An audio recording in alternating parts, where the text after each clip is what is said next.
तर त्या काळी जवळ-जवळ हजारो लोकांना बाबांनी नगरपालिकेमध्ये घुसून लावले, महानगरपालिकेत घुसून थेट लावले. तेव्हा काय भरती नव्हती, की इंटरव्ह्यू नव्हते, की काय नव्हते. पण त्या काळचे अधिकारी जे काही होते ते, त्या काळचे जे काही अधिकारी नगरपालिकेत, नगरपरिषद, नगरपालिकेत असायचे, पटवर्धन, कुलकर्णी, नायक यांनी बाबांना संपूर्ण जबाबदारी दिली, की तुम्ही सगळी ते कामगार भरती करायचे, कामगारांना आणून लावायचे. त्यावेळी कुठलीही प्रोसिजर नाही, त्यावेळी कुठली आस्थापना प्रोसिजर नाही, कुठलं काय नाही, भरतीची नोटीस नाही, काय नाही. थेट कामगार आणायचे आणि लावायचे, थेट कामगार आणायचे आणि लावायचे, थेट कामगार आणायचे आणि लावायचे.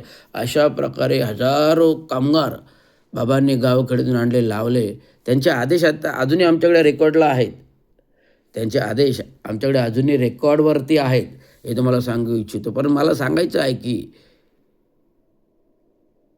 तदनंतर 1982 वर आपण आलो होतो. प्रशासक सोहोने आमच्या घरी आले. बाबांबरोबर चहा प्यायले, फिरले. बाबांनी पूर्ण कामगार वसाहत दाखवली. ते धुरधर कामगार वसाहत सोहोनी साहेब मनातून हे झाले. त्यांनी बाबांना शब्द दिला, की ही पूर्ण चाळ तुम्हाला मी पक्की बांधून देतो आणि 1982 नाही तर 83 मध्ये सोहोनी साहेबांनी प्रशासक असताना लफाटा कामगारांना, सफाई कामगारांना लफाटा चाळीच्या ऐवजी पक्क्या स्वरूपाच्या सिमेंट काँक्रीटच्या चाळी बांधून दिल्या. त्या आधी लोड बेअरिंग चाळी आधी खाटवलेल्या ठिकाणी आहेत, तुटलेल्या नाहीत, आजी आहेत. ज्या अर्धवट तुटल्या आणि 1990 मध्ये म्हणजे 87ला महानगरपालिका निवडणुका झाल्या. पहिली निवडणूक झाली. सत्ता शिवसेनेची आली. सतीश प्रधान पुन्हा महापौर झाले, नगराध्यक्ष. शिवसेनेची सत्ता आली आणि ते जो बाळासाहेब ठाकरेंचं स्वप्न होतं. 87 मध्ये महापौर आणि 88 मध्ये काँग्रेसचा महापौर. म्हणजे सत्ता बहुमत शिवसेनेचं. परंतु महापौर झाले काँग्रेसचं, वसंतराव डावखरे, ज्यांना बाबांनी 1987 मध्ये निवडणुकीतून बहुमताने निवडून आणलं आमच्या विभागातून. डावखरे येऊन घरी येऊन पाया पडले बाबांच्या, आईच्या, की मला ह्या विभागातून निवडून यायचं. बाबांनी शब्द दिला, प्रमाण दिला आणि निवडून आणलं. मदन मंत्री पण आमच्या घरी आले, बाबांना भेटले, की मला निवडणुकीला उभे राहा, तुम्ही सहकार्य करा. पण बाबांनी सांगितलं, की मी शब्द डावखरेंना दिलेला आहे आणि डावखरेंना निवडून आणणं माझं आता कर्तव्य आहे. आम्ही संपूर्ण चांगो शिंदेंचं कुटुंब आणि संपूर्ण खाटण रोड लफाटाचा कामगार वर्ग डावखऱ्यांसाठी काम करू लागला. डावखऱ्यांनी कधी काही 5 पैसे बाबांनी घेतले नाहीत, पण बिना पैशाचं काम, एक प्रमाण काम होतं पूर्वीच्या जुन्या लोकांचं.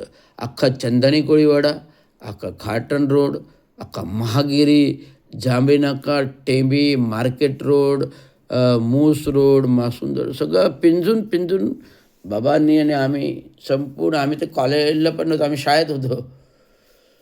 मी ते कॉलेजला होतो.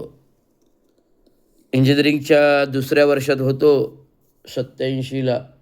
86-87 दुसऱ्या वर्षात नसेल, हां दुसरं 85, 86, 87 दुसऱ्या वर्षाला होतो इंजिनिअरिंगच्या. आणि व्हिजिटियामधून मी कॉलेजचे 1-2 महिने बंक मारला निवडणुकीसाठी आणि पूर्ण निवडणुकीसोबत मित्रमंडळीला घेऊन निवडणूक आम्ही निवडून आणले. डावखरेंना निवडून आणलं. आज डावखरे नगरसेवक झाले.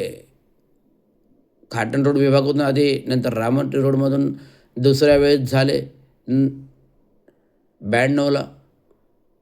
मग त्या काळी जेव्हा डावखरे दुसऱ्यांदा झाले, राममंत्री रोडमधून विभागात निवडून आले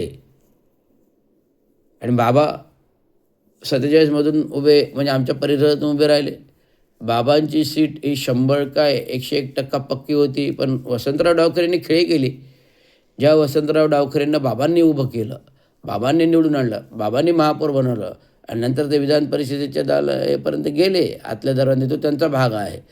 परंतु बाबांनी जे काही केलं, फाउंडेशन दिलं, बाबांनी जे काही केलं, जे काही फाउंडेशन दिलं, त्याच्यामुळे वसंतराव डावखरे घडले ना.